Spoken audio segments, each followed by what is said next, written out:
Dr. Hacker, it doesn't appear as though you really paint a very pretty picture of white people in general insofar as you see white-black race relations. Can you expound on that, sir? Well, interestingly, you use the phrase race relations. I don't think there are many relations between black and white people. What I would say very simply is that those of us who are born with this pigmentation have certain privileges, things we can take for granted, we have the safety, the security, so we don't want to lose this. Now, this also means that, and here's the unpleasant part, that so much of our safety, security, status comes from putting down black people, saying we're not like them. We're Europeans, we're more highly evolved, we've got talents they don't have. And that's where you get, the flip side of this, which really is the ugly side of racism. Mm-hmm. Well, how do you think this whole concept and philosophy of yours jives with some of the militant segments in the African American community who have been saying for years, even dating back to Marcus Garvey, Martin Delany, and what have you, that black people should separate and create their own nation because they'll never get a fair shake here in the U.S. Don't you think that what you've been saying and what your book says kind of reiterates that or reinforces that philosophy? Well, I did suggest here at the talk at Millersville that I did suggest that white people would really be quite happy if black people left or went their own way. Now, we're not going to give black people a state or 5 states of their own. We're not going to give reparations, nothing like that. For example, the last reparations we gave was affirmative action, in effect, and that's being phased out. So I would say here, hey, if black people want to separate themselves, let them do it. Nobody's going to object. Mm-hmm. How much does sex and sexuality really have to do with race relations, particularly between white men and black men? Well, if you take white men and black men, let's take it 2 ways. Okay. If a white man is walking down the street and he sees a couple, a very attractive black man, really masculine, and with him a very attractive white woman, very white, we'll make her blonde, he looks at that woman and he wonders, this is the white man, what does she see in him? What do they do together? And it really drives us, up the wall, because she's a woman who could choose, a white guy, but she chooses a black guy. And that really bothers us. And as a result, what we want to do is some way take that black man away, because we begin to say, hey, is she having a better time with him, in various ways than she can with me? And so he's competition for us. And you know how people react to competition. Now, let me give you the second aspect, because your question to me was black men and white men.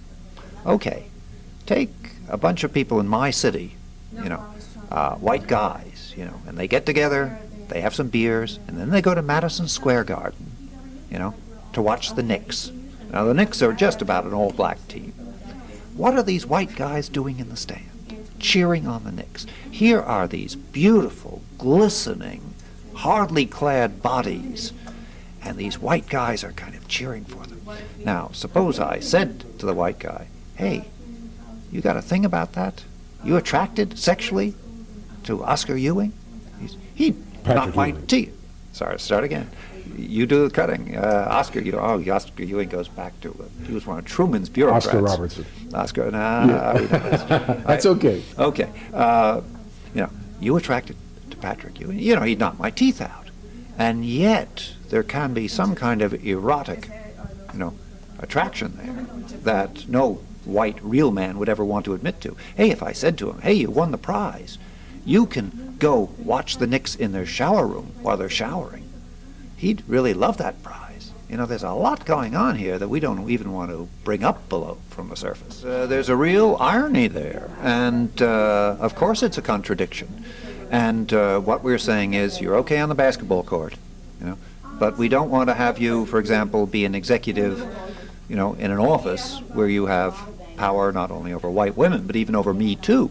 We're very much afraid of this. And as I kept emphasizing, the fear is here. We are the dominant part of the population. And yet the real fear that we have of black people goes very deep. And you'd be amazed, I'd say this to you, maybe you wouldn't be amazed at how much we talk about you when you're not there. Again and again, we keep going on about crime and drugs and babies, and guns and so on, as if, it's driving us up the wall, but we have to keep on worrying and worrying and worrying. So, as I said in the talk, you've really got us under your control in many ways, but on the same hand, that doesn't, pay off many dividends either. Mm-hmm. I've struggled the whole night to try to pigeonhole you in some type of political category, if you will. And I often thought of people like Rush Limbaugh and some of the real reactionary conservatives in this country. How did they react to you? I would simply say, I never indicate where I stand politically, left, right, up, down, whatever. I simply say that, and by the way, I'm a professor of political science, so I'm a student of politics. I say, the way a person behaves, that's their politics. You don't have to listen to them. I don't need speeches on how I'm liberal or conservative or whatever. Now, personally, as I've said, and I'm not doing a guilt trip, or maybe I am, but that's for you to decide. I simply say I take advantages of the privileges that come with my coloration, with my racial identity and background. I go throughout the country, never have any problems. I live very nice part of the city. I go into a fancy French restaurant. I'm welcomed. So, is that my politics? Well, in many ways, it is. It's what kind of reactions do you get from some of the conservative elements? Are they in concurrence with you officially or outwardly, or how do they react to you? Well, actually, the conservative line now among whites is the Clarence Thomas position. So they say, "Oh, Professor Hacker, you are not appreciative of all the advances. There's a bigger black middle class, and all that. In a way, conservatives talk a bit like liberals when they talk about advances that have been made. So they say, and in effect, the conservative position is, if more black people were like Clarence Thomas, and did that, then there wouldn't be a problem." And does that mean that if more black people would act like white people? Is that what that's saying? Well, actually, Clarence Thomas is not so much acting like white people. He's acting like the kind of black person white people want a black person to be. But then again, white liberals say, in effect, why can't you be like Colin Powell? And I'm not, whether I'm equating Powell and Thomas, yes, no, but one sees, what the equation here is. Mm-hmm. Let's talk about the whole concept of modern racism as opposed to traditional racism. Of course, traditional racism being associated with the belief that blacks are genetically and intellectually inferior to whites. Modern racism being more of the feeling that blacks are too demanding of government, that they receive too much attention from government and the media, and what social scientists call the anti-black effect. Talk about that a little bit. Well, there certainly is that. We see this with affirmative action. Whites are now totally against it. And the only reason we have some programs continuing is because court decisions are still, to a degree, being honored. But yes, the general white view is, we're tired of listening to your complaints. Hey, we've been so good to you since the civil rights period. We point to all the acts that the laws have been passed and so on, and say, come on now, the ball's in your court. We don't want to hear any more about injustices, grievances, and so on.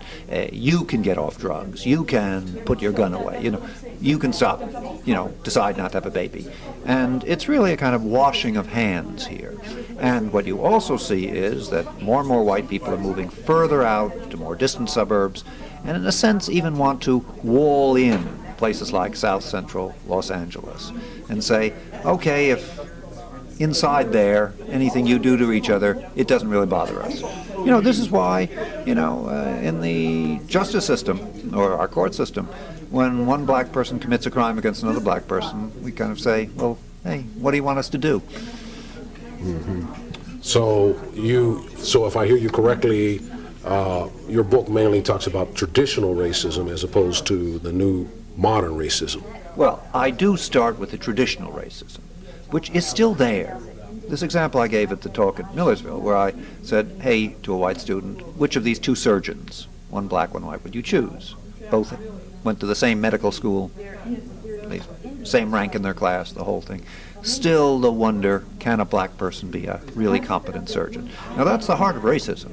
And it means that really, in effect, whenever a black person is given a position, the white person starts to ask, oh, was that an affirmative action appointment? You know, the notion, the capacities aren't there. Now, that racism is still as strong, I would suggest, as it ever's been. Well, let me ask you this. In talking about you're a social scientist, do you know of, or have you ever done any research in the area of what group that comprises what we call the protected class under EEO legislation? If you broke it down demographically, what group of people are the biggest benefactors of affirmative action legislation? Well, we know it's white women, absolutely. But let me give you another spin on this.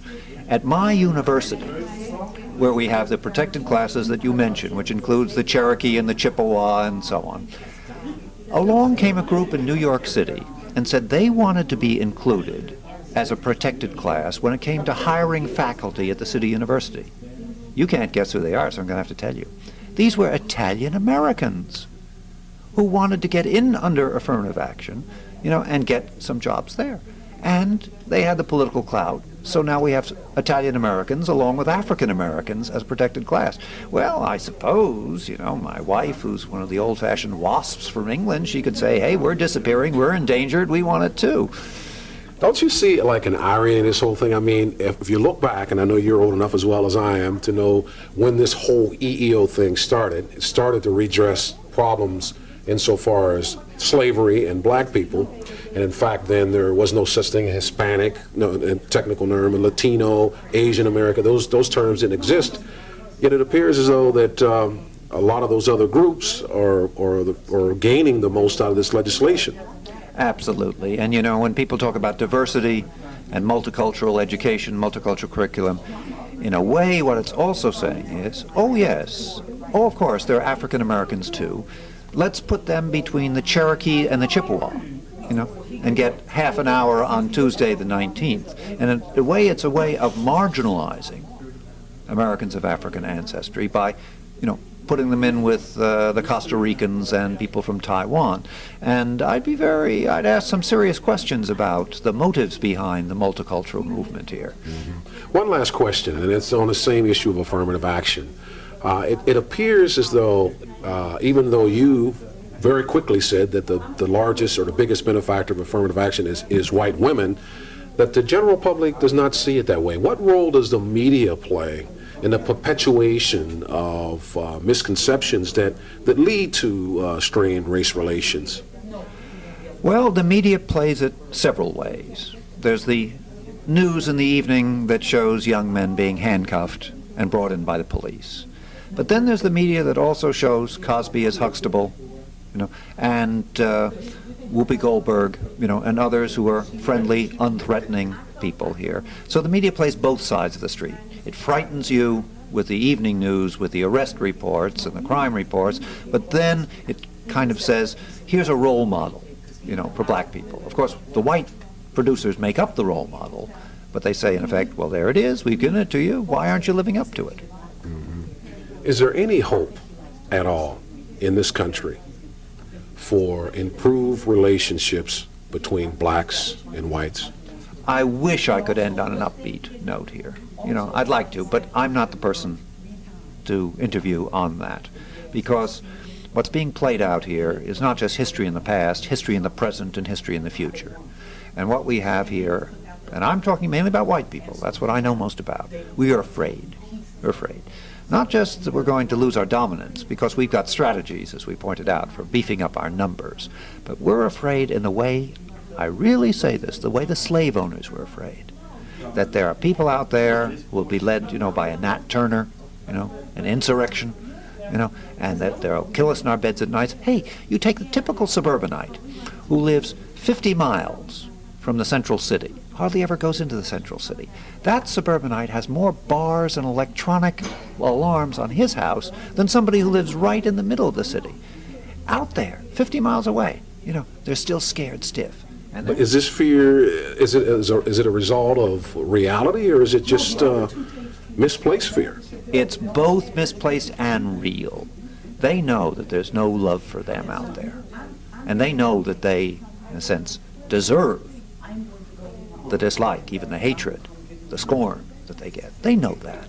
They know they brought this on themselves. But just because you know something doesn't mean you're going to admit it openly or do something about it. So you see, and you didn't say yes or no, but I sense that what you're saying is there is really no hope for improved relationships between blacks and whites. I would say my job is simply to point to certain realities and not to skirt over them, but to minimize, not to minimize them, but to show the depth, the duration of this reality and what I call two nations. We are two nations. There's a real chasm between them. And until we admit to that, I don't see much change in bridging that chasm. Thank you very much, sir, for your forthrightness and your honesty. Well, this has been a real pleasure.